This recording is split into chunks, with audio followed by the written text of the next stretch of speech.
श्री नामदेव जी महाराज एकादशी के प्रति इतनी निष्ठा रखते थे, वो स्वयं तो पाते ही नहीं थे और किसी को खाते हुए देखते थे तो जाके दंडवत चरणों में गिर जाते, बोले तेरे हाथ जोड़ू भैया, आज एकादशी अन्न मत पाओ। श्री नामदेव जी महाराज किसी को एकादशी स्वयं भी करते थे, किसी को खाने भी नहीं देते थे।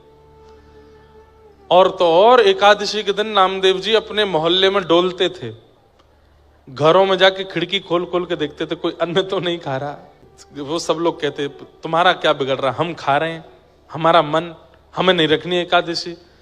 तो द्वार पे बैठ के रोने लग जाते नामदेव जी, बोले आज अन्न मत खाओ, आज एकादशी है, आज मत खाओ। तो इतनी उनकी एकादशी के प्रति निष्ठा कि एक दिन भगवान बोले मैं परीक्षा लाऊं या की। और श्री विट्ठल भगवान, पांडुरंग भगवान एक ब्राह्मण का रूप धारण करके आए और पूरे नगर में रोते हुए घूम रहे हैं, अरे मैं बहुत भूखा हूं, मैं बहुत प्यासा हूं, मुझे कोई अन्न पवाओ, मैं 4 दिन से यात्रा पर हूं, मुझे बहुत तेज भूख लगी है। सिर पर त्रिपुंड देख करके, शिखा देख करके, धोती देख करके, जनेऊ देख करके भान तो हो गया था कि ब्राह्मण है। नामदेव जी के द्वार पर जाके ही गिरे भगवान। नामदेव जी बोले अरे अरे विप्रदेव आए, विप्र पत्नी से कहा उठाओ उठाओ उठाओ, क्या कहिए भगवान क्या। बोले मुझे अन्न खिला दो, मुझे बहुत भूख लगी है, मैं प्यासा, भूखा प्यासा हूं, मुझे 4 दिन से कुछ नहीं मिला है, पवा दीजिए कुछ, अगर मुझे अन्न नहीं मिला तो मेरे प्राण चले जाएंगे। नामदेव जी महाराज बोले आज तो एकादशी है, आज मैं अन्न नहीं खवा सकता। देवी भीतर प्रसाद के केला रखे हैं, सेब रखे हैं, लेके आओ। नहीं नहीं नहीं, फल नहीं खाना है, मुझे तो अन्न ही खाना है। भगवान आज एकादशी है। अरे एकादशी तुम्हें दिखता नहीं, मेरे प्राण पखेरु उड़ जाएंगे यदि मुझे अन्न नहीं मिला तो। मैं कितना जर्जर हो गया, मेरे हाथ पांव कांप रहे हैं, मेरी नसें सूख रही हैं, मेरा रक्त संचार रुक रहा है, मुझे अन्न की आवश्यकता है, मेरे प्राण निकल जाएंगे। नामदेव जी महाराज बोले अन्न तो नहीं मिलेगा। बोले मेरे प्राण जाएंगे तो भी नहीं। बोले ठीक, अच्छी बात है, वैकुंठ मिलेगा एकादशी आज, प्राण चले भी गए तो सीधे भगवत धाम जाओगे।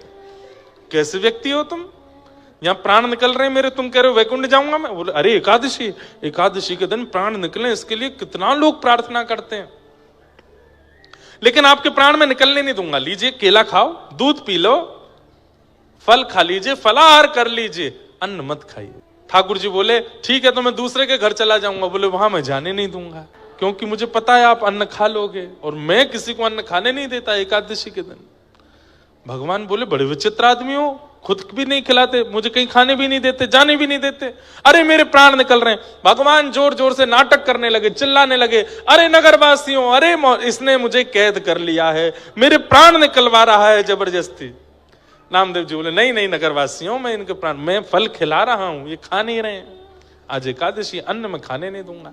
तो नगर के जो चिढ़ने वाले लोग थे वो आकर के नामदेव जी पर चिल्लाने लगे, अरे ये हमारे साथ भी ऐसा करता है, हमारे घरों में आकर के भी देखता है कोई अन्न तो नहीं खा रहा। अरे तुझे करनी है एकादशी, तू कर, सबसे क्यों करवाता है भैया, आज तो नहीं खाया ना आपने।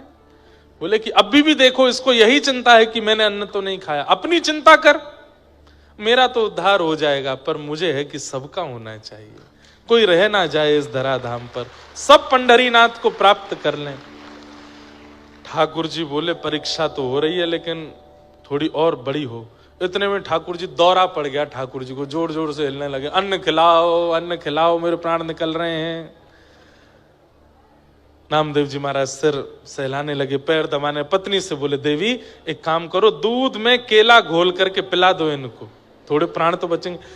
ब्राह्मण ने मुंह बंद कर लिया, नहीं वो नहीं पीऊंगा, अन्न ही खाऊंगा। अब मेरे प्राण निकल रहे हैं, प्राण निकल रहे हैं। आंखें ऊपर चढ़ा ली भगवान ने और देखते ही देखते सचमुच के जैसे प्राण निकल जाते हैं वैसे ठाकुर जी हो गए। हाथ शिथिल पड़ गए, श्वासें रुक गई, धड़कन रुक गई, शरीर ठंडा पड़ने लगा।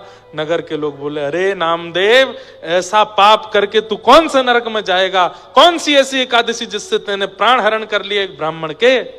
नामदेव जी महाराज पत्नी से बोले देवी हमारी निष्ठा के कारण किसी के प्राण गए हैं, ये अकेले नहीं जाएंगे, इनकी चिता में हम लोग जीवित प्रवेश करेंगे, हम भी इनके साथ जाएंगे, हम नहीं रहेंगे, हमारी वजह से प्राण गए। अपने घर में ही चिता बनाई, उनका शव रखा, एक शव की तरफ पत्नी पति और सब बच्चों को भी बैठा लिया और अग्नि हाथ में लेकर के नीचे चिता में अग्नि प्रज्वलित कर ली, हाथ जोड़ के बैठ गए, हे पंडरीनाथ, मैंने एकादशी नियम तोड़ा नहीं, पर मैं किसी को देखता भी नहीं अन्न खाते हुए, इसलिए इन विप्र के प्राण गए, इसलिए मैं अपने प्राणों की आहुति इनके साथ दे रहा हूं। सब नगर के लोग देखते रहे। अग्नि जैसे ही प्रज्वलित हुई, ताप जैसे ही उस शव को लगा, उस शव थोड़ी, वो तो भगवान थे। ठाकुर जी कमर में गर्मी से लगी, इतने में ठाकुर जी उठ के बैठ गए, शंख चक्र गदा पद्म धारण चतुर्भुज रूप में प्रकट हो गए। चिता के अंदर से नामदेव जी को, पत्नी को, सबको बाहर निकाला, हृदय से लगा लिया। अरे मेरे नामा, मैं तो परीक्षा लेने आया था तेरी, और तुम उस परीक्षा में सफल हुए। तुम्हारी निष्ठा देखने आया था, कैसी निष्ठा मेरी एकादशी के प्रति। और ये दृश्य देख करके सब नगर वासियों ने भी प्रण ले लिया कि भैया अब हम भी एकादशी करेंगे। जब एकादशी से ठाकुर जी की इतनी प्रसन्नता है,